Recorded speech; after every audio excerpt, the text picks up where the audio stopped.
Bom dia, boa tarde, boa noite, pessoal. Estamos aqui com a nossa aula do item 1.4, forças, continuando nossos estudos sobre as leis de Newton. Dessa vez com a parte 2, vamos estudar a força normal. O que será essa força? E aí vamos motivar o nosso estudo com esse fenômeno aí do nosso Como se Juste Física, em que dois personagens aí de uma cena estão dentro de um elevador e aí o elevador parece se soltar e cai em queda livre ou aproximadamente livre, e aí os jovens ficam ali desesperados. A questão aqui desse fenômeno é: vamos imaginar uma balança, aquele aparelho que mede a massa que nós temos no corpo, né, em quilogramas. Vamos imaginar que essas duas pessoas estivessem sobre uma balança ali dentro do elevador e o elevador em queda livre. Como vocês acham que seria o valor acusado por essa balança? Será que seria o mesmo valor que se as pessoas estivessem paradas sem o elevador estar caindo? Então, como que será que se justifica essa diferença aí nesse fenômeno? Vamos estudar a respeito. E esse estudo tem a ver com o que chamamos na física de força normal. Olha que bonitinha, que cena mais fofa. Cachorrinho, doguinho, tocando ali a mão de uma pessoa. E aqui a ênfase que nós devemos dar para esse fenômeno, de acordo com as leis de Newton, de acordo com a perspectiva newtoniana da mecânica clássica sobre os fenômenos, é que algo tão corriqueiro como a gente tocar num doguinho, tocar num copo, tocar num objeto qualquer, tocar na mão de uma outra pessoa, significa que há uma interação entre dois corpos. Então, o tempo todo nós precisamos pensar nas três leis de Newton, e aqui eu vou enfatizar a terceira lei de Newton. Então, na terceira lei de Newton, nós sabemos que, na perspectiva do Isaac Newton, se uma coisa toca a outra toca a coisa. Então, se eu tenho um corpo A que exerce uma força sobre B, B reage exercendo uma força sobre A. A gente usa essa expressão ação e reação, mas já sabemos, já discutimos isso, que a ideia é que essas duas forças são simultâneas. Então, a partir do momento, no exato momento, melhor dizendo, em que o doguinho toca ali, né, com a sua patinha na mão da pessoa, a pessoa também toca na mão do doguinho. Quer dizer, então, tanto o doguinho quanto a pessoa estão sentindo esse toque, porque é uma dupla, né? É uma dupla de ação-reação. Um toca o outro toca um. Esse toque é o que diz respeito à força normal. Então, vamos analisar aí a força normal. Primeiro conceito que a gente tem que atentar é essa palavra normal, que é um vocábulo da área da matemática, que diz respeito a ângulo. Então, aqui eu tracei uma reta aqui pontilhada na cor amarela, pensando que o toque aqui da patinha do cachorrinho com a mão da pessoa se dá na vertical. E aí, então, eu tenho a ideia da superfície. É como se essa reta pontilhada aqui representasse a superfície do toque, que é uma superfície vertical. Só que o toque, ele se dá nessa direção, né? Ele se dá na direção horizontal e a superfície está na vertical. Então, o ângulo de inclinação entre a superfície de toque e a força do toque é um ângulo de 90 graus. Então, na matemática, na geometria, quando nós temos situações com ângulos de 90 graus, ou seja, direções perpendiculares, nós chamamos isso de normal. Então, uma reta normal é uma reta que é perpendicular a alguma outra coisa. Nesse caso aqui, a força, né?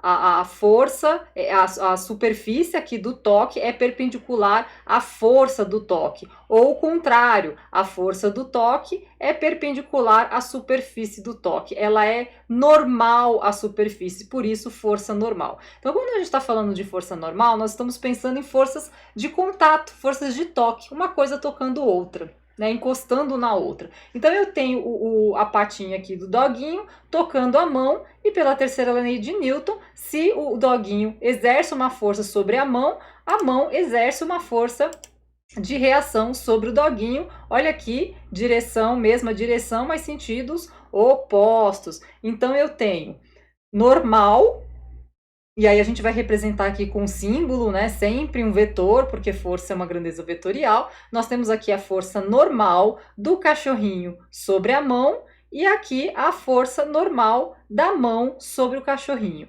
Então, força normal do cachorrinho com a mão e força normal da mão com o cachorrinho são pares de ação-reação, de acordo com a terceira lei de Newton. Tá aí, força normal é uma força de contato, e se o corpo A tem contato com o corpo B, automaticamente o corpo B tem contato com o corpo A. Intuitivamente a gente percebe isso, né, no nosso cotidiano, na nossa vida. É impossível eu tocar sem ser tocada, e é a ideia aí da força normal, uma força de contato, uma força de toque.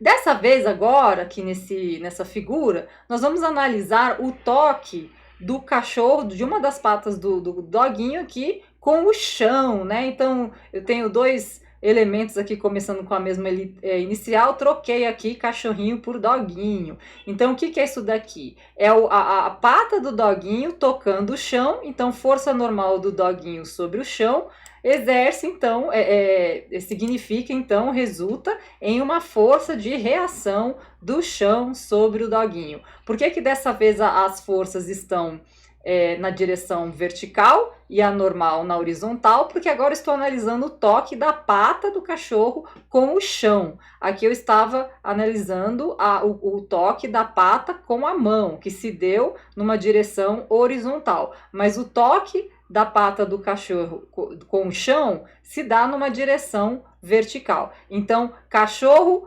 toca forçando o chão para baixo, normal do doguinho sobre o chão, e o chão reage fazendo uma força, de acordo com a terceira lei de Newton, no sentido oposto, ou seja, para cima. Normal do doguinho sobre o chão e normal do chão sobre o doguinho são pares, um par de forças de ação-reação. E aí nós temos essa situação representada aqui nessa tirinha, né? É uma personagem aqui dizendo para sua amiguinha: puxa, como eu queria não ter peso.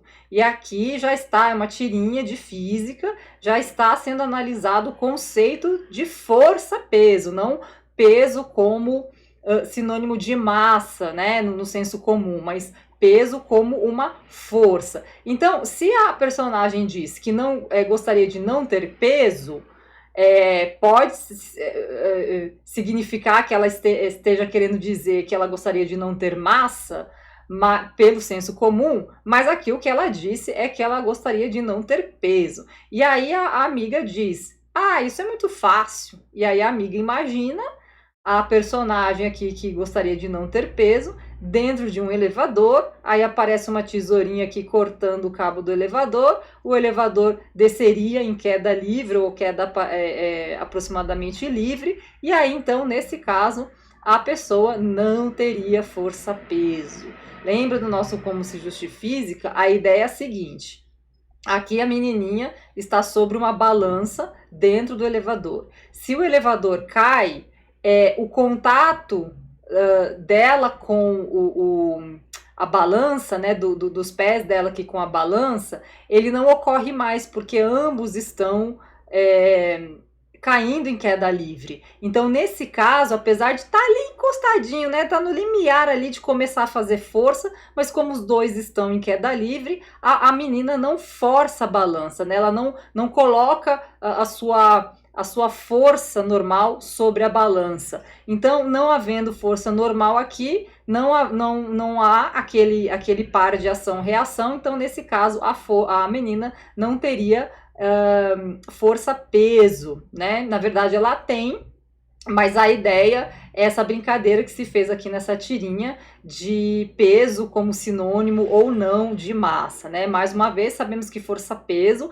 é massa vezes aceleração da gravidade. Então, considerando o planeta Terra, a interação entre nós e o planeta que exerce a gravidade sobre nós, todos nós temos força-peso.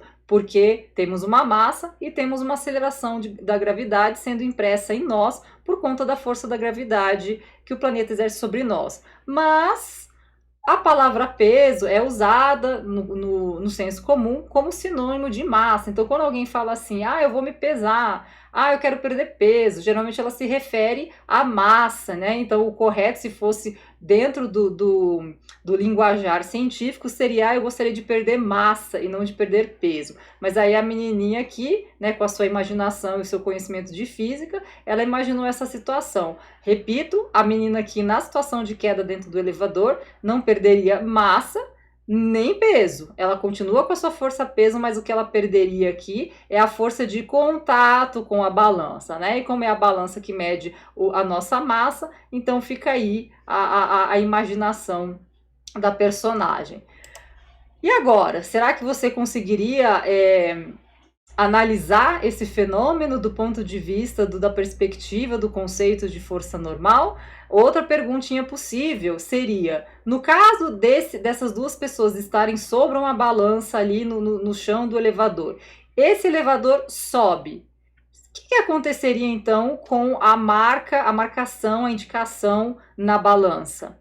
A sua massa aumentaria, diminuiria? A sua força-peso aumentaria, diminuiria? A sua força normal aumentaria, diminuiria? Tente responder essas perguntas e a gente retoma, numa oportunidade futura, um estudo mais aprofundado sobre a força normal dentro de um elevador. Então, a gente se encontra numa próxima oportunidade. Até lá!